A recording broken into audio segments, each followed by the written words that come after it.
ಅದಲ್ಲದೆ KFD ಇವತ್ತು ನಮ್ಮ ಶಿವಮೊಗ್ಗ, ನಮ್ಮ ಚಿಕ್ಕಮಗಳೂರು ಮತ್ತು ಈ ಭಾಗದಲ್ಲಿ ಬಹುಶಃ ಇವತ್ತು ನಮ್ಮ ರೋಗ ಏನಿದೆಯಾ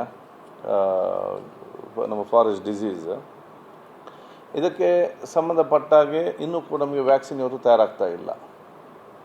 ಸೊ ICMRನವರಿಗೆ ನಾವು ಸೂಚನೆ ಕೊಡಲಿಕ್ಕೆ ಹೇಳಿದ್ದೇವೆ, ಆದಷ್ಟು ಬೇಗನೆ ಇದಕ್ಕೆ ವ್ಯಾಕ್ಸಿನ್ ತಯಾರು ಮಾಡೋ ಕೆಲಸ ಏನಿದೆಯಾ ಅದು ಆದಷ್ಟು ಬೇಗನೆ ಇವತ್ತು ಕೋವಿಡ್ ಅಂತ ರೋಗಗಳಿಗೆ ನಾವು ಅತಿ ಶೀಘ್ರದಲ್ಲೇ ನಾವು ಇವತ್ತು ಆ ವ್ಯಾಕ್ಸಿನ್ ಪತ್ತೆ ಹಚ್ಚಿದ್ದೇವೆ. ಇದು ಬಹಳ ಹಿಂದೆ ಇರುವಂಥದ್ದು. ಇದನ್ನು ಯಾಕೆ ಇಷ್ಟು ತಡ ಮಾಡ್ತಿದ್ದಾರೆ ಇದು ತಯಾರು ಮಾಡಲಿಕ್ಕೆ ಅಥವಾ ಅದರ ಬಗ್ಗೆ ರಿಸರ್ಚ್ ಮಾಡಲಿಕ್ಕೆ ಅಂತ ಹೇಳಿಕೊಂಡು ನಾವು ಚರ್ಚೆ ಮಾಡಿದ್ದೇವೆ. ಅವರು ಕೂಡ ಇದನ್ನು ICMR ಅವರಿಗೆ ಅವರ ಅಧಿಕಾರಿಗಳು ಚರ್ಚಿಸಿ ಅವರು ಸೂಚನೆ ಕೊಟ್ಟಿದ್ದಾರೆ. ICMR ಜೊತೆ ಮಾತಾಡಿಕೊಂಡು ಅದನ್ನು ಮಾಡಬೇಕಂತ ಇವತ್ತು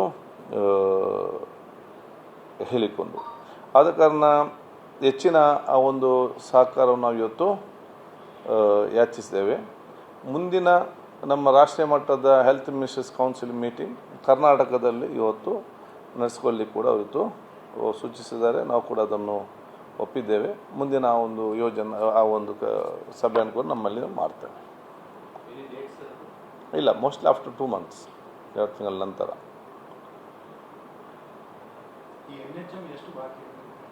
ನಮಗೆ ಅಬೌಟ್ 400 crores ಪೆಂಡಿಂಗ್ ಇತ್ತು ಇದರಲ್ಲಿ. ಅಲ್ಲ, NHM ಸಪ್ರೇಟ್ ಆಗಿತ್ತು ಬರುವಂಥದ್ದು. ಎಷ್ಟು ನಮಗೆ ಇಷ್ಟು ನಿಗದಿ ಆಗಿರ್ತದೆ 2,000 ಕೋಟಿ ಎಣ್ಣೆಯಲ್ಲಿ, ಅದರಲ್ಲಿ ಲಾಸ್ಟಿಗೆ ಬರುವಾಗ 400 crores ಕಡಿಮೆ ಆಗಿದೆ. ಸರಿ, ಡಿಗ್ನಿಟಿ ಆಫ್ ಡೆತ್ ಬಗ್ಗೆ ನೀವು ಹೇಳ್ತಿದ್ರಿ, ಸ್ಟೇಟ್ ಲೆವೆಲ್ ತಾಲೂಕು ಮತ್ತು ಜಿಲ್ಲಾ ಮಟ್ಟದಲ್ಲಿ ಡಿಗ್ನಿಟಿ ಆಫ್ ಡೆತ್ ಅಲ್ಲಿ ಅದನ್ನು ಡಿಕ್ಲೇರ್ ಮಾಡಬೇಕು ಅಂದರೆ ಈ ಡಿಕ್ಲೇರ್ ಅಲ್ಲ, ಅದಲ್ಲ ನೋಡಿ, ಡಿಕ್ಲೇರ್ ಅಂದರೆ ನಾವೀಗ ಯಾರು ಬದುಕ್ತಾರೆ ಅವ್ರಿಗೆಲ್ಲ ನಾವು ಕೂಡ ಬದುಕಿಸ್ಲಿಕ್ಕೆ ಅಂತ ನಾವೆಲ್ಲ ಕೂಡ ವ್ಯವಸ್ಥೆ ಖರ್ಚು ಮಾಡ್ತೇವೆ. ಅದೇ ರೀತಿ ಕೆಲವು ಕ್ಯಾನ್ಸರ್ ಪೇಷಂಟ್ಸ್ ಇದ್ದಾರೆ, ಅದು ಸಣ್ಣ ಮಕ್ಕಳಿಗೆ ಬರೋ ವಯಸ್ಸಾದವರಲ್ಲ, ಸಣ್ಣ ಮಕ್ಕಳಿಂದ ಅವ್ರಿಗೆ ಗೊತ್ತಿರ್ತದಲ್ಲ, ಕೆಲವೊಂದು ಗೊತ್ತೇ ಇರ್ತದೆ ಎಲ್ಲರಿಗೂ ಕೂಡ. ಹೌದು, ಇವರು ಏನಾಗ್ತಾರೆ ಈಗ ಅದಕ್ಕೆ ಆ ಒಂದು ಸಂದರ್ಭದಲ್ಲಿ ಅದು ಆಪ್ರೇಷನ್ ಮೇಲೆ ಆಪ್ರೇಷನ್ ಮಾಡೋದು, ಅವರಿಗೆ ಹೆಚ್ಚಿನ ಒಂದು ಇದನ್ನು ಕೊಡೋದು ಆಸ್ಪತ್ರೆಯಲ್ಲಿ. So it will full painful ಅವರಿಗೆ ಇದರಲ್ಲಿ. ಅಥವಾ ಅವ್ರು ಮನೆಯಲ್ಲಿ ಇದ್ರೆ ಅಂತ ಹೇಳಿದರೆ ಅವ್ರಿಗೆ ನೋವಲ್ಲಿ ಸಹಿಸ್ಲಿಕ್ಕೆ ಆಗೋದಿಲ್ಲ ಮನೆಯಲ್ಲಿ ಇದ್ರೆ ಅಂತೇಳಿ. ಹಾಗೆ ಆಟೋಮೆಟಿಕ್ಕಾಗಿ ಆಸ್ಪತ್ರೆಗೆ ಕರ್ಕೊಂಡು ಹೋಗ್ತಾರೆ. ಆಸ್ಪತ್ರೆಗೆ ಕರ್ಕೊಂಡು ಹೋದಾಗ ಅವ್ರಿಗೆ ಒಂದೊಂದು ಟ್ರೀಟ್ಮೆಂಟ್ ಒಬ್ಬೊಬ್ಬರು ಕೊಡ್ತಾರೆ ಪೇನ್ಲೆಸ್.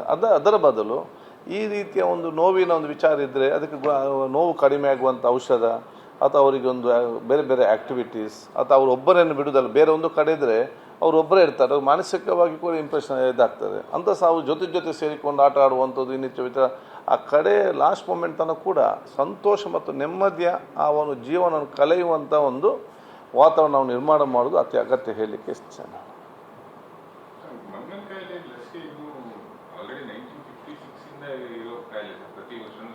ಅವತ್ತು ಮುಂಚೆನಿತ್ತ ಅದು ಸರಿಯಿಲ್ಲ ಅಂತೇಳಿ ಅದನ್ನು ಜನರಿಗೆ ಸಮಸ್ಯೆ ಇದೆ ಅಂತೇಳಿ ಸ್ಟಾಪ್ ಮಾಡಿದ್ದಾರೆ.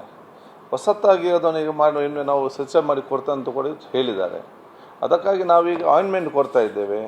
ಮತ್ತು ಅವರಿಗೆ ಹೋಗಲಿವಂಥ ಏನು ನಮ್ಮ ಒಂದು ಪ್ರೊಟೆಕ್ಷನ್ ಕಿಟ್ ಕೊಡುವಂಥ ಯೋಜನೆ ನಮಗೆ ಇದೆ. ಅದಕ್ಕಾಗಿ ನಾನು ಮುಂದಿನ ವಾರ ಆ ಒಂದು ಪ್ರದೇಶ ಪೀಡಿತ ಎಲ್ಲ ಶಾಸಕರ ಸಭೆ ನಾನು ಕರಿತಾ ಇದ್ದೇನೆ. ಹೌದು ಹೌದು.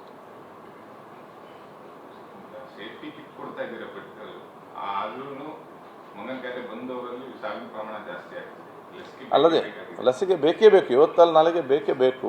ಮತ್ತು ಆಂಬ್ಲೆಸ್ ಆದಂಥ ಲಸಿಕೆ ತಯಾರು ಮಾಡಲಿ. ಅದಕ್ಕೆ ನಾವು ಹೇಳಿದೆ ಆದಷ್ಟು ಬೇಗ ನಮಗೆ ರಿಸರ್ಚ್ ಮಾಡಿ ಅದು ಯಾಕಂತ ಹೇಳಿದರೆ ಇದು ಬಂದು ಒಂದು ಪ್ರದೇಶಕ್ಕೆ ಅಂತ ಸೀಮಿತ ಆದಾಗ ರಾಷ್ಟ್ರೀಯ ಮಟ್ಟದೆಲ್ಲ ಬೇರೆ ಬೇರೆ ರಿಸರ್ಚ್ ಎಲ್ಲ ಅದಕ್ಕೆ ಜಾಸ್ತಿ ಒಂದು ಮಹತ್ವ ಹೋಗ್ತದೆ ಇದರಲ್ಲಿ. ಇದು ಬರೀ ಈ ಒಂದು ಸೀಸನಲ್ಲಿ ಮಾತ್ರ ಒಂದು 3 ತಿಂಗಳು ಮಾತ್ರ ಇವತ್ತು ನಾವು ಚರ್ಚೆ ಮಾಡ್ತೇವೆ. ಅದಕ್ಕೆ ನಾವು ಸ್ವಲ್ಪ ಆಸಕ್ತಿ ವಹಿಸಿ ಸ್ವಲ್ಪ ಬೆನ್ನಿಂದ ಬಿದ್ದರೆ ಬಹುಶಃ ಆದಷ್ಟು ಬೇಗ ಕೂಡ ಬರ್ಬೋದು.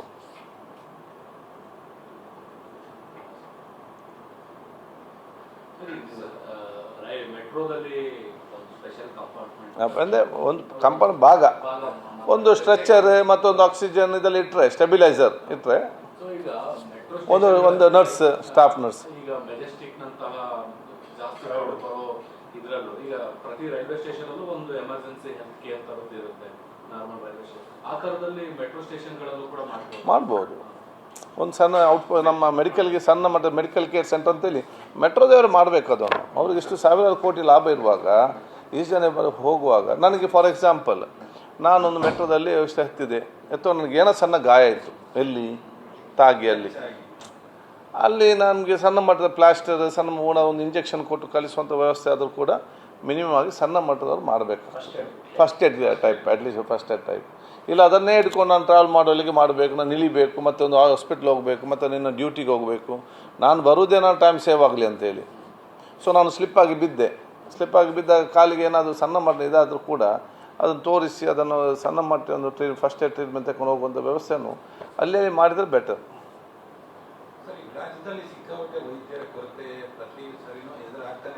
ಅದಾದರೆ ಅಂಥದ್ದೊಂದು ಸೆಂಟ್ರಲ್ಲಿ ಮಾಡಿದರೆ ನಮಗೆ ಇದಕ್ಕೆ ಕೂಡ ಸೆಟ್ ಆಗ್ತದೆ. ಯಾಕೆ ಆ ನರ್ಸ್ ಏನದು ದೊಡ್ಡ ಮಟ್ಟದ ಒಂದು ಪೇಷಂಟಲ್ಲಿ ಸಿಕ್ಕಿದರೆ ನಮ್ಗೆ ಅದರಲ್ಲಿ ಪರ್ಮನೆಂಟ್ ಬೇಕಂತ ಇಲ್ಲ, ಯಾರು ನರ್ಸ್ ಮತ್ತು ಇದು ಸ್ಟ್ರೆಚರ್. ಆ ಸಂದರ್ಭದಲ್ಲಿ ಆ ಸ್ಟ್ರೆಚರ್ ವ್ಯವಸ್ಥೆ ಎಲ್ಲಿದೆ ಆ ಕಂಪೌಂಡ್ ಮೇಲೆ ಸೇರಿಸಿಕೊಂಡು ನಮಗೆ ಹೋಗುವಂಥ ವ್ಯವಸ್ಥೆ ಕೂಡ ಅದು ಪಬ್ಲಿಕ್ ಬೇರೆ ಟೈಮಲ್ಲಿ ಕಾಮನ್ ಪೀಪಲ್ಗೆ ಯೂಸ್ ಆಗ್ತದೆ.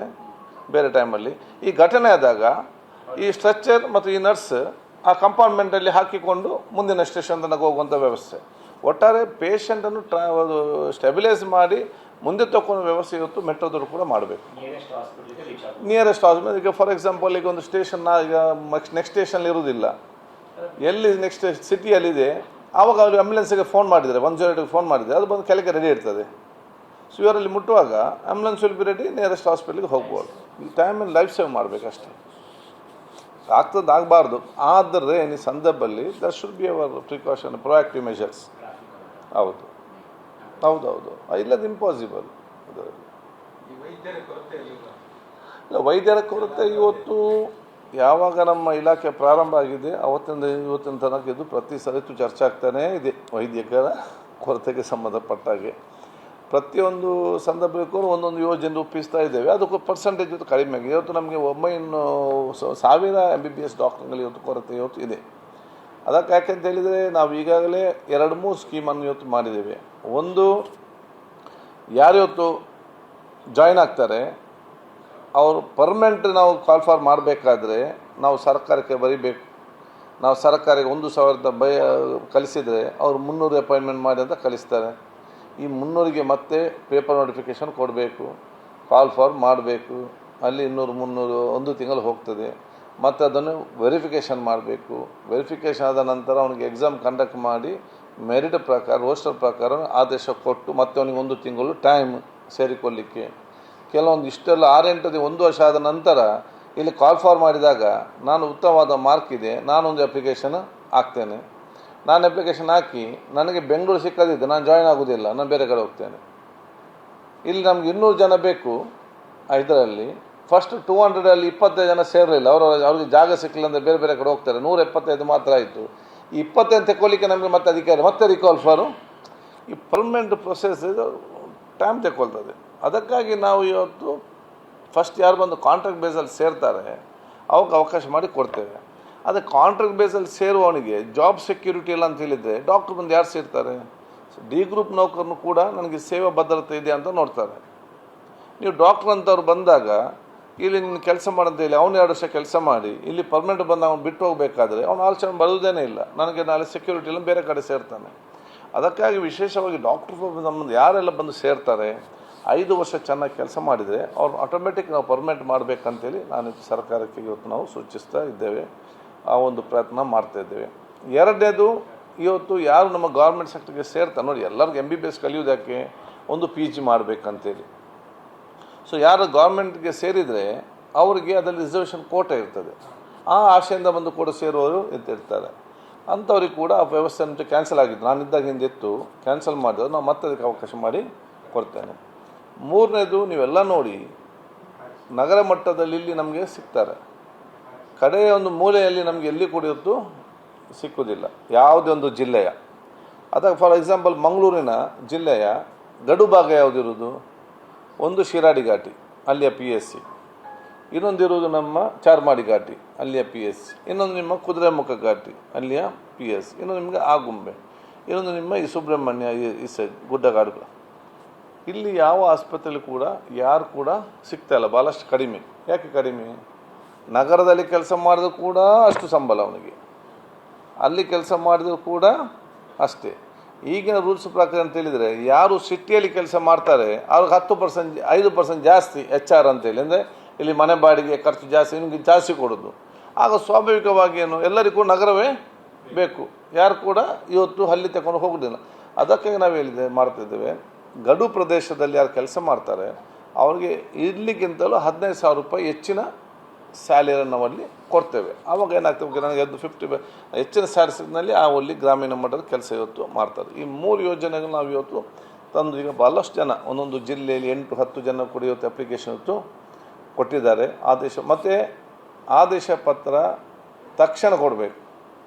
ಭಾಳಷ್ಟು ವಿದ್ಯಾರ್ಥಿ ಕಲಿತು ಬರ್ತಾರೆ, ಅವರು ನೀವೊಮ್ಮೆ DH ಆಫೀಸಿಗೆ ಹೋಗಿ ಒಮ್ಮೆ DC ಆಫೀಸ್, ಇನ್ನು DC ಅವ್ರು ಒಪ್ಪಿಗೆ ಕೊಡಲಿಲ್ಲ ಅಂತೇಳಿ ಇವನು 10 ಸಲ ಸತಾಯಿಸ್ತಿದ್ದರೆ ಅವರು ಹೋಗ್ತಾರೆ. ಇವತ್ತು ಬರ್ತಾರೆ, ನಾಳೆ ಬೇರೆ ಕಡೆಗೆ ಅವರು ಹೋಗ್ತಾರೆ. ನಾನು ಅದಕ್ಕೆ DHಗೆ ಹೇಳಿದ್ದೇನೆ, DH ಅರ್ಜಿ ತಗೊಳ್ಬೇಕು, 1 ವಾರದಲ್ಲಿ ಆದೇಶ ಪತ್ರ ಕೈಗೆ ಕೊಡಬೇಕು. ಇನ್ನು DCಗೆ ಸಲ್ಲಿಸೋದು, ಅಲ್ಲಿಂದ ಅಪ್ರೂವಲ್ ತಗೊಳ್ಳೋದು ಎಲ್ಲ ಕೂಡ DHನ ಕೆಲಸ. ಇನ್ನು DC ಇರಲಿಲ್ಲ, ಲಾಗಿನಲ್ಲಿ ಸೈನ್ ಮಾಡಲಿಲ್ಲ, ಸೈನ್ ಮತ್ತೆ ಹಾಕಲಿ, ಆದೇಶ ಪತ್ರವನ್ನು DH ಕೊಟ್ಟು ಸೇರಿಸಬೇಕು. DC ಮತ್ತೆ ಅದನ್ನು ಒಪ್ಪಿಗೆ ತಗೊಳ್ಳೋ ಕೆಲಸ ಇವತ್ತು ಮಾಡಬೇಕಂತ ಕೂಡ ಸೂಚಿಸಿದ್ದೇನೆ. ಅದಕ್ಕೆ ಬಹಳಷ್ಟು ಪ್ರತಿಯೊಂದು ಜಿಲ್ಲೆಯಲ್ಲಿ ಕೂಡ 8, 10, 12 ಇವತ್ತು ಹೊಸ ಡಾಕ್ಟರ್ ಬಂದು ಸೇರಿದ್ದಾರೆ. ಅವ್ರಿಗೆ ತಕ್ಷಣ ಆದೇಶ ಪತ್ರ ಕೂಡ ಕೊಟ್ಟಿದ್ದೇವೆ. ಮತ್ತು ನಮ್ಮ ಒಂದು ವಾಟ್ಸಪ್ ಗ್ರೂಪ್ ಮಾಡಿದ್ದೇವೆ. ಯಾರೇ ಅಪ್ಲಿಕೇಶನ್ ಕೊಟ್ಟು ಅವರಿಗೆ ಆದೇಶ ಪತ್ರ ಕೊಡುವಾಗ ಅವರು ಫೋಟೋವನ್ನು ಹಾಕಬೇಕು. ಸೊ ಈಗ DHಗಳು ಕಾರ್ಯಕ್ರಮ ಮಾಡ್ತಾರೆ, 8 ಜನಕ್ಕೆ ಆದೇಶ ಪತ್ರ ಕೊಟ್ಟೆವು, 10 ಜನ ಕೊಟ್ಟೆ, ನಮಗೆ ಸೋಷಿಯಲ್ ಮೀಡಿಯಾದಲ್ಲಿ ಹಾಕ್ತಾರೆ. ಆವಾಗ ನಮಗೆ ಯಾವ ಅರ್ಜಿ ಕೊಟ್ಟಿದ್ದಾನೆ, ಯಾವ ಎಲ್ಲ ಕೂಡ ಗೊತ್ತಾಗ್ತದೆ. ಸೊ ಇದೆಲ್ಲ ಸ್ಟ್ರೀಮ್ಲೈನ್ ಮಾಡ್ತಾ ಇವತ್ತಿದ್ದೇವೆ.